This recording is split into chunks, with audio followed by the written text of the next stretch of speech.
You are listening to Better Golf Academy with me, Hanju Lee. This is episode 8. Well,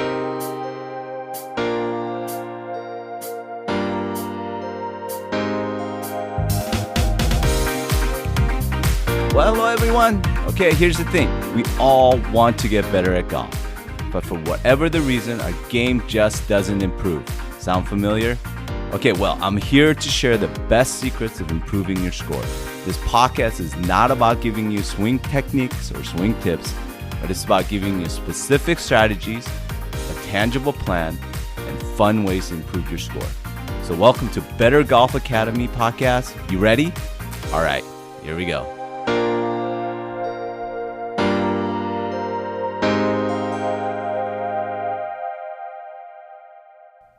Hello, everybody. Welcome to Better Golf Academy podcast. I am your host, Hanju Lee, and I want to say thank you for spending your time with me today. I feel honored that you found me somehow and that you decided to give me a shot at listening to my podcast, and I feel grateful for some of you even letting me know that you're really enjoying the podcast. This means a lot and keeps me moving forward in being inspired to keep coming up with new content for you. Hey, something significant happened last week. Do you guys know what happened? Okay, they're comparing this event to its being like an equal significance to putting a man on the moon. They called it the last great barrier of modern athletics. And that barrier was broken last week. It was a historical event. And they said it will probably never will happen in our lifetime. But it did last week. Oh my gosh. You're going to be so inspired. Here, have a listen. Neil Armstrong we had on the moon in 1969. We had Roger Bannister, the 4-minute mile 65 years ago. Edmund Hillary, the first man to climb Everest in 1953. We have 1 minute to go. Eliud Kipchoge is on his way here. It's not going to be a minute. This humble farmer who used to run 2 miles to school every day and back. He used to go to the nearest town on his bike to sell milk at the local market. And now, through hard work and discipline, he's pointing. Come on, he says. Eliud Kipchoge has the hand of history on his shoulder. He has less than 200 meters to go. Eliud Kipchoge, let's keep an eye on the clock, into the final 20 seconds. Eliud Kipchoge, on his shoulder, 140, the unofficial time. There's his wife. Eliud Kipchoge storms into the history books in Vienna. 1:59.40, the unofficial time. The first man to run a marathon in under 2 hours. One final lung-busting stride for Kipchoge. One giant leap for human endeavor. And you know, Kipchoge was right. No human is limited. And now he can celebrate. He has done it. He has done it. So wow. So inspiring. Do you know how inspired I was? I was so inspired that I was determined to do my own sub 2 hour race as well last Sunday at Long Beach. It was a marathon, but I ran the half. I've been training and my goal was to come in before the 2 hour mark, just like Eliud Kipchoge. So here's my running strategy, okay? I've noticed that over the years, in the beginning of the race, I have this huge adrenaline that's built up. And I can just explode out of the starting line at a very fast pace. Now, this means I can really take advantage of getting ahead and banking the minutes that I gain from the adrenaline, okay? So then I figure when I run out of that adrenaline, I can slow down to my regular pace and finish the race under the average of my standard pace, which totally makes sense to me, right? So yeah. So, well, it didn't work out too well. I was like 10 minutes ahead of my pace at like mile 6. So I was doing an hour and 50-minute pace for the half marathon. But I was really, really hurting and I couldn't really keep that pace going. So eventually I slowed down and I watched the hour and 50 pacer group pass me. And then eventually the 2 hour pacer group passed me. And then I was trying to make sure that 210 pacers wouldn't pass me. So I finished kind of somewhere in between 207. 7 minutes slower than I wanted to. And, that wasn't fun because I was literally pushing myself so hard that I was in pain most of the run. So what did I learn? I learned that strategy matters, and that for my next race, which is the half marathon in Las Vegas next month, I will come up with a different strategy and I will let you know how it goes, okay? All right, well, speaking of strategy, you know what we're going to talk about today, right? The par threes. I want to give you some insights on how to best play the par threes to help you reduce your blowups. But before we go there, I want to thank one of my listeners. His name is Rob, and he listens from Pyeongtaek, Korea. Hi, Rob. 안녕하세요. He writes, Golf Made Simple. I listen to quite a few golf podcasts, and I enjoy many of them. Though I must say, I enjoy Hanju's podcast most of all. What? Me? The reason being is that his approaches is for regular, everyday people. And when he talks, I don't feel like I need a golf thesaurus. I'm definitely a fan. Okay, seriously. This is one of my favorite reviews because that's exactly my purpose, to connect and speak to regular, everyday you, because I feel like that's who I am too, just a regular, everyday dude. So, Rob, thank you for listening and thank you for your kind words. Let's talk about par threes. How do you feel about them? Do you know how most golfers feel about the par threes? They don't talk about them with a lot of joy and admiration. Well, why? Because the most amazing signature holes on golf courses are like par threes. And also, think about it. Par 3 is really a par 4 that you've already hit a perfect drive on.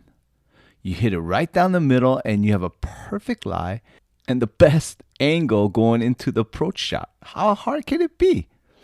Okay, well, let's look at some professional tour stats. Okay, par 5s, pros score 4.67 average score, which is below par. Nice. Okay, par 4s, pros score 4.04 average score, which is slightly over par. And the par 3s, pros score 3.07 average score, which shows that it's what pros mostly struggle with. Well, why? In theory, shouldn't you be able to score better than the par 4s? Because you essentially hit a perfect drive. Well, here's what you might not know. Okay, par 3s, if you look at the overall design of the golf courses, yes, they might be the most amazing signature holes, but they are also most guarded. They sometimes have the smallest greens compared to other holes. They have more bunkers around them, typically compared to other holes, and they definitely love to add hazards around them. And the architects tends to make the par 3s harder because they think we have an advantage because we get to tee it up and have a perfect lie and angle to the green. So what's our goal? We need to outsmart the architects, and we need to do our homework and walk up to the shot confident and prepared. I play at a local course here called San Juan Hills in San Clemente, which is a great course. I really love the layout. The condition is always awesome, and it's a great value for what you get out of it. And right now, the greens are just perfect, and we've been really enjoying the course. The uniqueness of this particular course is that the 18th hole is a par 3. So a lot of times when I'm in a match with my friends and we're going like neck to neck and end up tying going into the 18th, it creates a very interesting finish.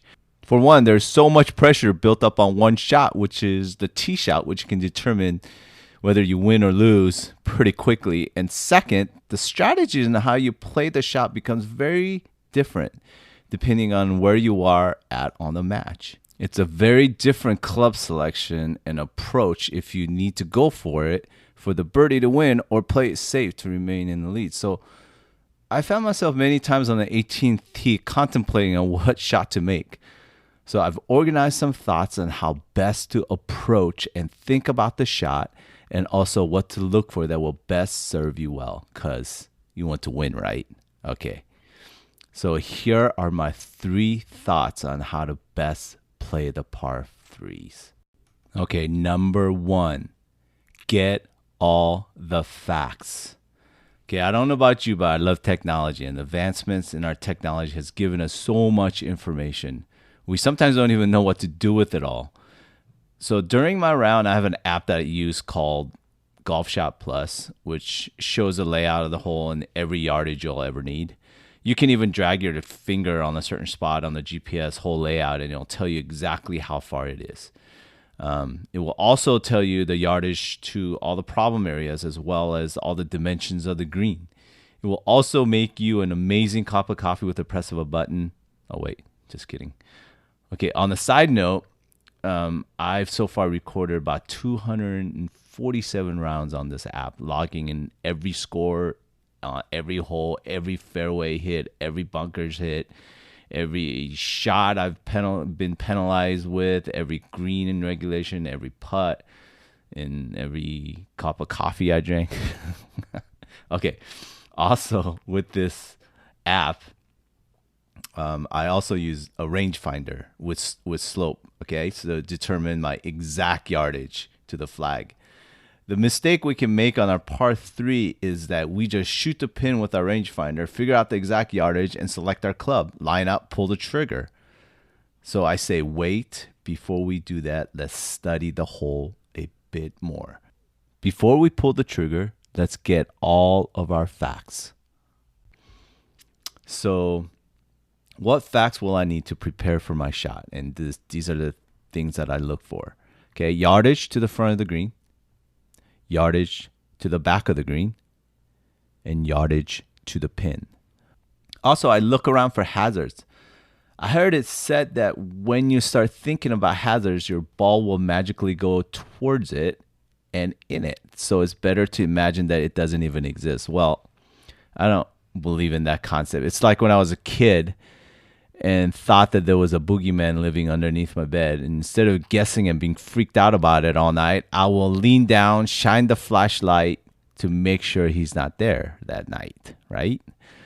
Okay, so I want to get all the yardage to the hazard that will come into play. So why are these yardages so important? I mean, really, don't I just need to know the yardage to the pin? No, and here's why. Because you are not a machine. You don't hit a perfect shot every time to the exact same distance. You are a human being. You make errors, especially on the golf course, especially when the pressure is on, and especially on the par 3 with so many distractions and barriers. So what will I do with these yardage that I just collected? Think through some scenarios in your head, okay? Think through the best case scenarios, the average case scenarios. Okay, but don't think about the worst case scenario, because you can't really prepare yourself for that. Okay, so what do I mean by the best and average case scenario? Well, best case scenario is when I swing as hard as I can and hit it right on the sweet spot, and the shot goes to the maximum distance I intended for. The average case scenarios are putting an average control swing that goes a little less than the full best scenario shot. So let's look at some of the examples and figure out the best educated approach to the shot. Okay, here's a simple scenario. Okay, I approach a par 3. To the front of the green is 140 yards. To the back of the green is 160. Okay, pin placements in the front of the green tucked behind the left bunker with the huge lip that I want to avoid, and that's around 145 yards. Okay, to clear the bunker, I'll need to hit at least 142 yards. Okay, what should be my thought process? Well, where's the pin? Pin is at 150 yards. Okay, so what should be my thought process?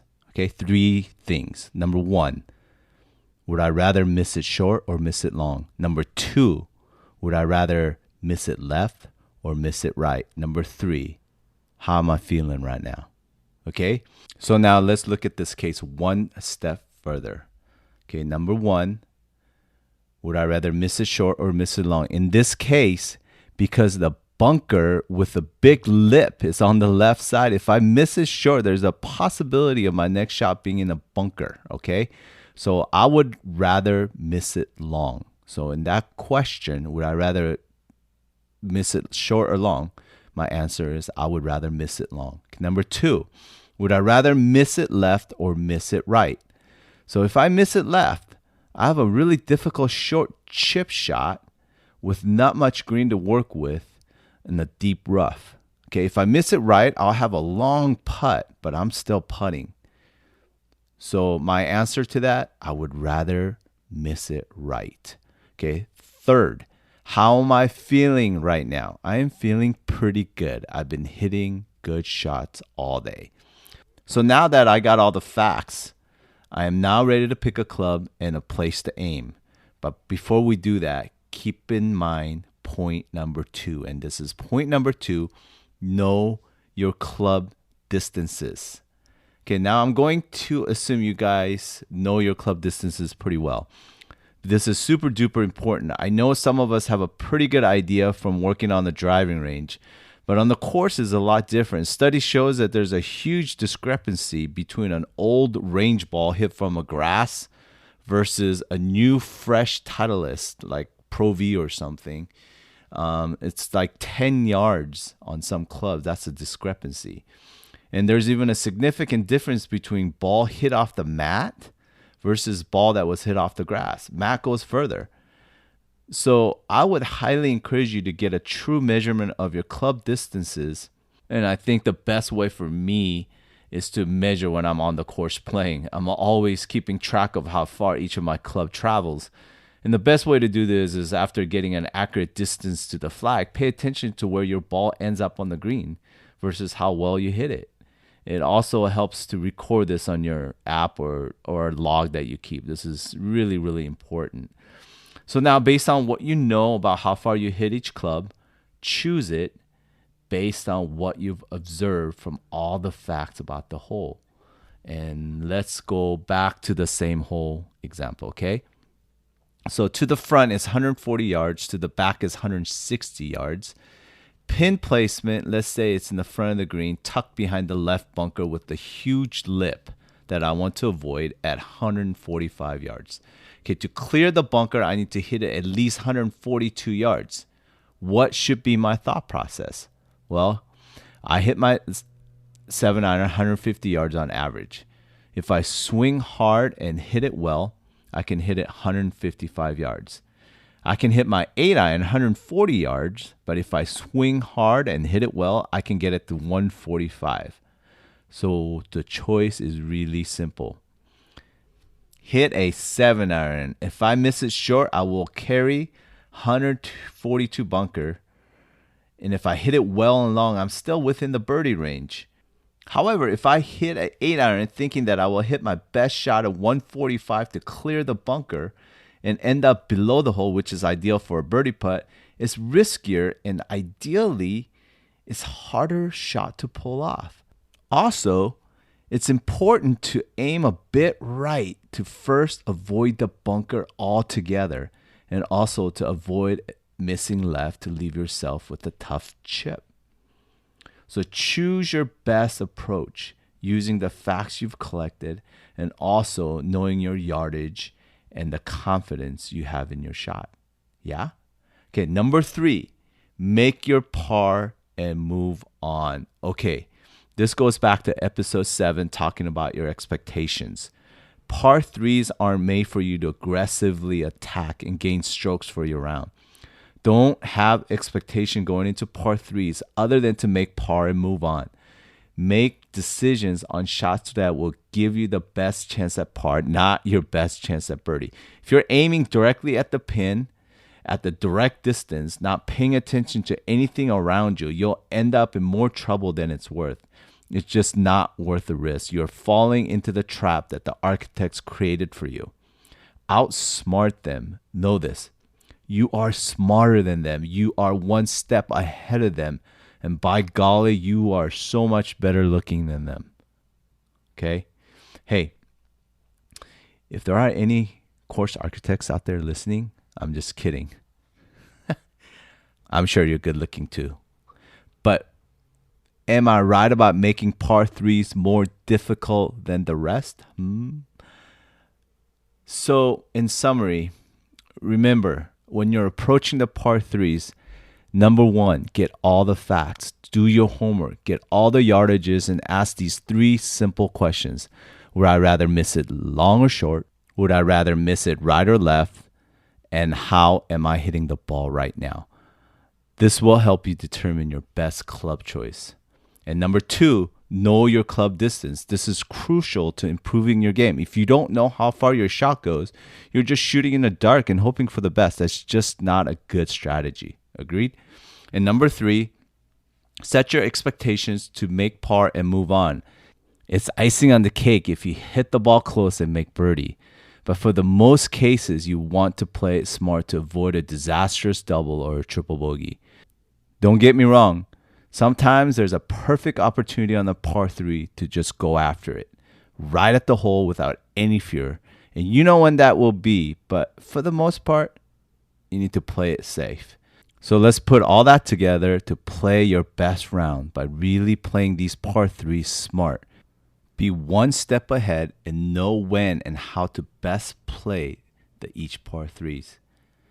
So I hope this inspires you to go back out there and conquer your fears on the par threes. I know you have a hole in mind that's been a barrier for you. Well, just like what happened last week, an equal significance to putting a man on the moon. All right, let's break that barrier.